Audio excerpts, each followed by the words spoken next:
Mutton கொழுப்பு ரசம்.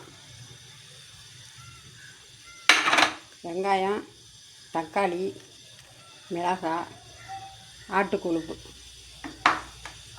எண்ணெய் வந்து கொஞ்சோண்டு ஊற்றினா போதும். என்னென்னா கொழுப்பில் வந்து இது இருக்குல்ல, அதனால எண்ணெய் துணூண்டு இந்த தக்காளி வெங்காயம் வதங்கணும், அவ்வளோதான்.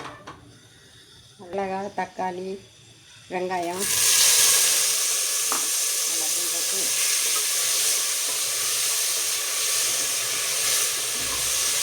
நல்லா வதக்கணும். அதோட இந்த கொழுப்பு நல்லா அலசி சுத்தம் பண்ணிவிட்டு அதையும் அதில் சேர்த்துக்கணும்.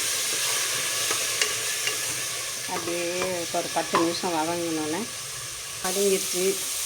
இப்போ கொஞ்சம் தண்ணியை ஊற்றி, புளி தண்ணியை ஊற்றக்கூடாது. இந்த தண்ணி, சாதாரண தண்ணியை ஊற்றினா தான் கொழுப்பு தக்காளி எல்லாம் வேகும். வெந்ததுக்கப்புறம் தான் புளி தண்ணி ஊற்றணும். ஆவி வந்துடுச்சுங்களா, ஒரு 2 விசில் வந்தோடனே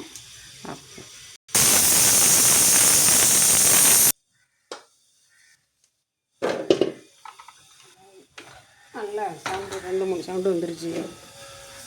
இப்போ இதை தாளிப்போம், புளி தண்ணியை தாளிப்போம்.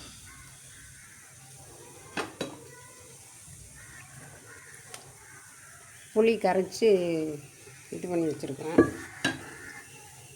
அதில் வந்து குழம்பு மிளகாத்தூள் எல்லாம் போட்டு அரைச்சிருக்கோம்ல, ஒன்றா அரைச்சிருப்பேன் நான். அதில் கொஞ்சம்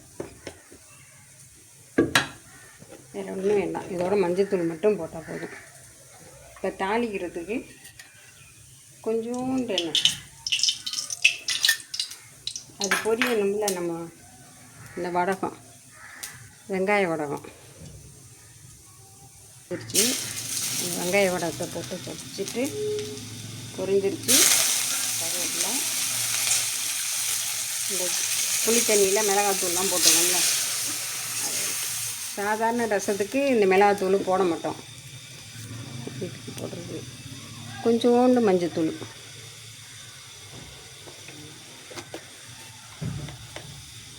உப்பு, அதுக்கு தேவையான அளவு உப்பு. நல்லா கொதிச்சிருச்சு. மிளகு, சீரகம், பூண்டு. அந்த சாதாரண ரசத்துகளுக்கு பெருங்காயம் போடுவோம், இதுக்கு பெருங்காயம் போடக்கூடாது. இந்த ரசத்துக்கு அவ்வளோதான். இனிமேல் கொதிக்க வைக்கக்கூடாது.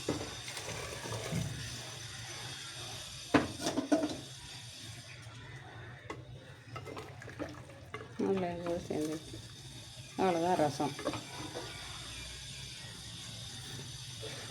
உப்பு, புளிப்பு எல்லாம் கரெக்டாக இருக்குது. ரசம் ரெடி. கடைசியில் மல்லித்தலையை போட்டு ஆஃப் பண்ணிட வேண்டியதான். ரசம் ரெடி.